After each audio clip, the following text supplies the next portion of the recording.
Welcome to our second episode of the HLI podcast. Today we're honored to have Xenia Scheil-Adlung as our guest to share with us health workforce perspectives during COVID. Suk and I, Susmita, have the pleasure of hosting this episode.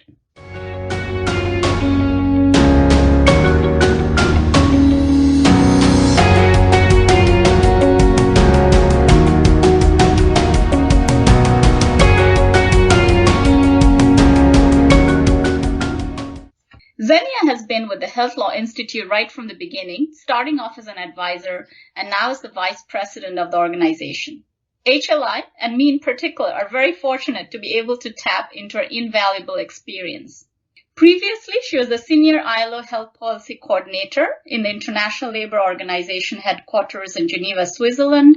And prior to that, she was the head of divisions in the Ministry of Health and Social Affairs of the federal government of Germany. In this capacity, she has worked as a political advisor for governments, various UN and academic institutions, and NGOs. Her focus relates to health workforce issues in the context of social health protection and long-term care. It would be very difficult to work in the area of health workforce and not come across her many publications, which have particular emphasis on rights-based approaches, equity, financing, and socioeconomic impacts. Welcome, Xenia. Many thanks, Susmita, for your kind words and for having me here. It's a privilege to share my thoughts. And thank you, Suk, for co-hosting. Very happy to be here. Thank you. Let's dive right in. This year is like no other year that most of us have experienced. The pandemic has affected us personally, professionally, and socially. We have always known that health is a multiplier right, and now we see it in action. A health crisis leading to an economic crisis and threatening our achieving the Sustainable Development Goals. In particular, it has opened our eyes to the need for more robust health systems, with an obligation to protect our most valuable asset, health workers. Even before the pandemic, our health systems were stressed, with burnout and mental health impacts among health workers as common symptoms. Currently, there are 7,000 deaths globally among health workers, and this too is believed to be an underestimation. Xenia, could you share with us more on the burden that COVID has had, and actually even rather ongoing, on the health workforce? Yes, of course, and some of the issues you mentioned already. Let me start in saying that even before the pandemic started, there was a significant burden on health workers due to the existing shortage of health workers. In fact, as many as 50 million additional health workers are needed just to ensure the most essential health care. And this will increase to 84 million in the near future, given demographic aging. And on top of this, COVID created this additional extra burden, which is now unbearable. It results in extreme working conditions. For example, very long working hours, sometimes 24 hours non-stop without any breaks, no vacation, no wage compensation.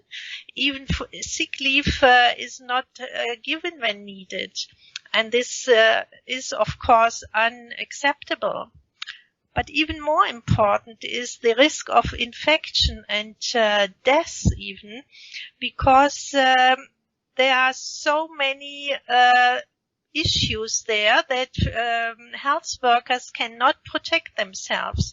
So around 14% of COVID-19 cases, which are reported to WHO, are among health workers, while they represent less than 3% of the population in most countries, and even less than 2% in low and middle income countries.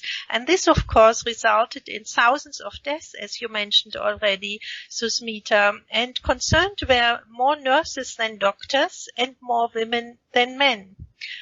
Finally, we should not forget the burden that is created by the stress and the stigma and even discrimination due to the care work, due to gender or age, and sometimes this results in suicide. We know from recent studies that certain groups of health workers are particularly concerned.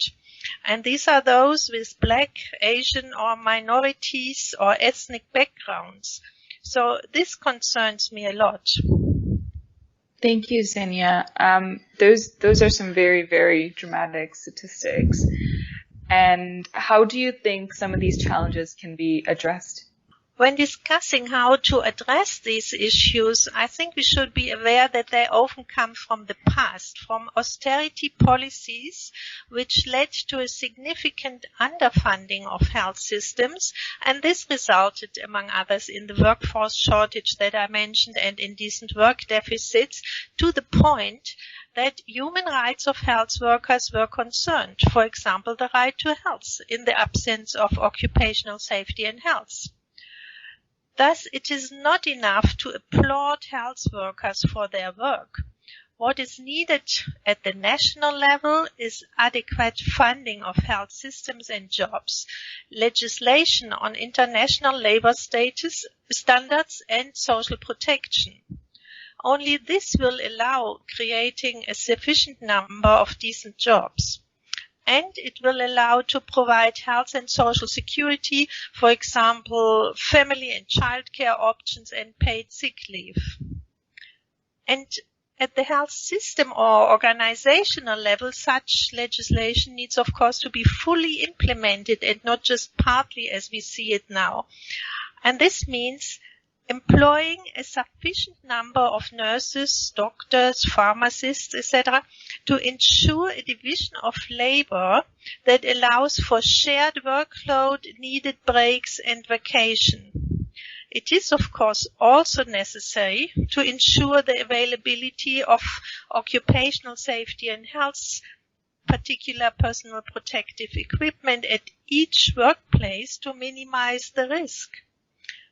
And providing adequate and equal wages for men and women is as important as offering continuous training and psychological support.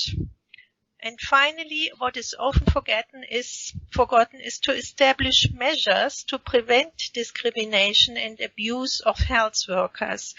And each of these health workers should be aware of his or her rights and responsibilities in terms of applying the occupational safety and health rules and building competencies.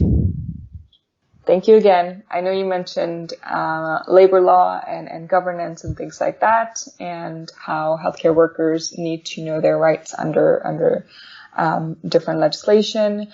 But are there any regional differences in addressing the issues for healthcare workers? As far as documented, all regions have focused on similar approaches to protect the population, such as lockdowns, public information campaigns, testing policies, contact tracing, and so forth. However, policies protecting health workers are not so well communicated, or information is currently hardly available, at least at global or regional level. But it can be assumed that providing, for example, personal protective equipment, PPE, such as face masks, is key in all countries. We should assume at least. However, in the Health Law Institute, we observed globally and regionally a very damaging competition of PPE with disastrous impacts on the occupational safety and health of workers. For example, as you know, there was a severe global shortage of face masks that resulted in policies aiming at restricting the export of face masks. And this was the case in not just a few countries, but in many countries of all regions. For example, in Africa, it was the case for Egypt and Kenya. In Asia, it was policy in Australia, Korea, and Thailand. In Europe, we found it in Russia, and even in Latin America, Colombia, and Ecuador. So these policies led to severe issues in accessing masks for countries which have no production capacity. It pushed up prices, and it made face masks even less affordable for poorer countries and fostered illegal activities such as falsified licenses. And it might have also discouraged investments in the production of face masks if markets are limited and thus further increase the global shortage. And this is, of course, a severe issue for health workers. They need them more than anybody else, probably. So no doubt that the situation for health workers is worse in countries which are suffering from underfunded health systems, with issues in health system governance such as corruption and scarce health statistics, as we see them in many low and middle income countries. So thus, instead of policies putting own countries first, a coordinated approach should be taken to ensure the provision of PPE as part of a global health strategy where trade and global production result in fair access and prices. And this could be done along the lines of the current COVAX initiative, which aims at producing vaccines, COVID-19 vaccines, that should be made available at fair prices in every country around the world. Thank you so much, Xenia, for that introspective look, not only at the burden of health workforce, but how this is influenced by institutional and national policies, including trade and even socioeconomic constructs.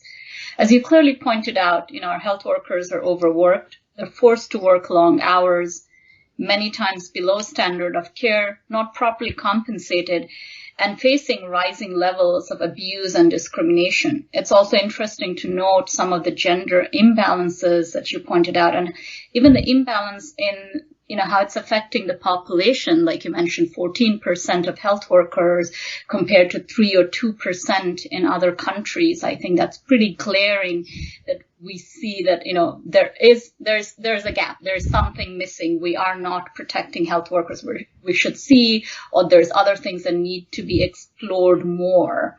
As well, just the comprehensive outlay that you gave us of tackling this at various levels. There's definitely a need for concerted effort, both intra and inter-institutions and countries in many sectors, not only health, but also trade, as you pointed out. I think in future episodes, it'll be very interesting to take a closer look at the regulatory effects and trade policies surrounding PPE, as well as the implications for health workforce and why are we seeing that difference, or is there something else we're missing? And needless to say, the health, the mental health impacts in the short term and the long-standing ramifications would definitely need to be explored and understood. Thank you so much, Xenia, for that. Thank you, Suk, for co-hosting. Before we sign off, was there a few last words either of you wanted to share? Well, let me just thank you as well, and stay healthy during the pandemic. Thank you. Thank you, and hope you join us for our next episode. Thank you. And for our next episode, please join us next month to explore another facet of health workers in COVID. We welcome your suggestions and comments on our social media pages, or email us directly at podcast@healthlawinstitute.org.